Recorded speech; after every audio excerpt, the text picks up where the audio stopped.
suis Jean-Michel Constantin, je suis anesthésiste réanimateur à la Pitié-Salpêtrière. Je m'occupe d'un service de réanimation polyvalent et je suis également secrétaire général adjoint de la Société française d'anesthésie et de réanimation. Après 5, 6, 7 semaines de gestion de crise, nous sommes toujours présents, c'est difficile. C'est un mélange de fatigue, de satisfaction parce que l'organisation qui a été mise en place fonctionne, un peu de stress parce qu'il y a toujours le fait de vivre dans cette zone à risque avec des patients compliqués, mais en même temps soutenu par la nécessité de faire ce travail, par le soutien défectible de la population et de toutes les équipes autour de nous. Donc, toujours présent et nous serons présents jusqu'au bout.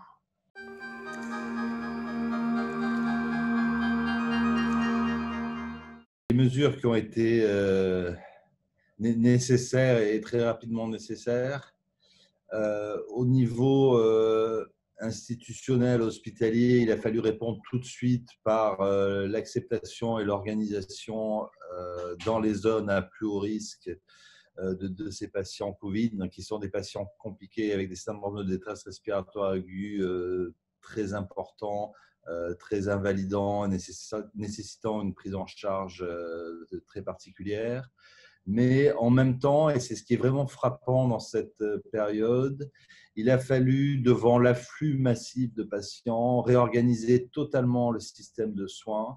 Et là, la place de la Société française d'anesthésie-réanimation a été prépondérante, dans le sens où on avait en France à peu près 5000 lits de réanimation, qu'il a fallu être en capacité d'accueillir 7, 8, 9 000 patients assez rapidement. Et en fait, nous n'avons pas manqué de médecins, d'abord parce que l'anesthésie-réanimation, c'est 10-11 000 médecins en France, dont la plupart exercent, au moins 9 000, on va dire, exercent habituellement dans des blocs opératoires. Et comme l'activité chirurgicale a été arrêtée très tôt, ça nous a permis de redéployer dans les services de réanimation qui ont été montés ex nihilo pour certains, à partir de soins continus pour d'autres, de mettre à disposition des personnels soignants formés, des médecins qui connaissent la réanimation et qui ont pu répondre présent à cette demande. Ce qui a été beaucoup plus difficile pour les soignants, parce qu'en fait, on s'est retrouvé à mettre dans ces services de réanimation des infirmiers qui ne connaissaient pas la réanimation, qui n'en avaient pas fait depuis longtemps. Heureusement, grâce à l'aide des infirmiers anesthésistes diplômés d'État qui, eux, ont une formation pour la réanimation. Donc, même s'ils n'en avaient pas fait depuis un moment, c'était plus simple. D'autres dont ce n'était pas du tout la formation qu'il a fallu former. Donc, la SFAR a fait beaucoup de formations pour aider les professionnels arrivant dans ces zones de guerre, entre guillemets, à être très rapidement au niveau, soit de la formation par simulation ou de la formation sur le terrain ou des formations théoriques avec des webinars.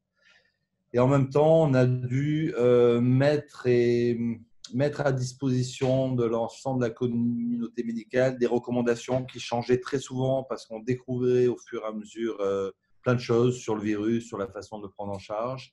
Et donc, il y a eu un énorme travail de communication de la SFAR pour amener cette information auprès de tout le monde, et notamment la mise en place enfin, non pas la mise en place parce que ça existait déjà, mais le développement du système qu'on appelle Avirea, qui est une hotline 24 heures sur 24, où tous les cliniciens francophones de France, mais aussi de l'étranger, pouvaient poser des questions d'organisation, de prise en charge de patients, toutes les questions. Et les experts de la SFA ont essayé de répondre, et les réponses étaient en moins d'une heure, je pense, en moyenne. Donc voilà, nous avons vraiment essayé d'aider comme on pouvait l'ensemble des professionnels de santé qui, avant nous, avaient fourni leur aide et leur expérience et leur expertise et leur bonne volonté pour pouvoir faire face à cette crise hors norme et hors du commun.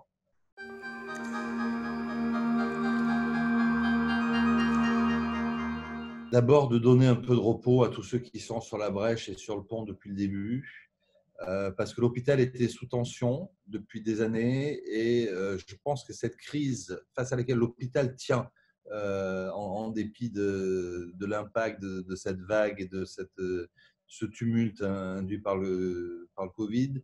L'hôpital public, aidé par l'hôpital privé, tient le choc, mais sortira probablement les lessivés de cette crise.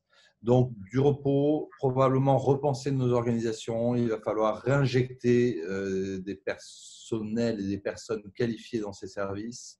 On aura besoin d'être soutenu à ce moment-là, quoi qu'il en coûte.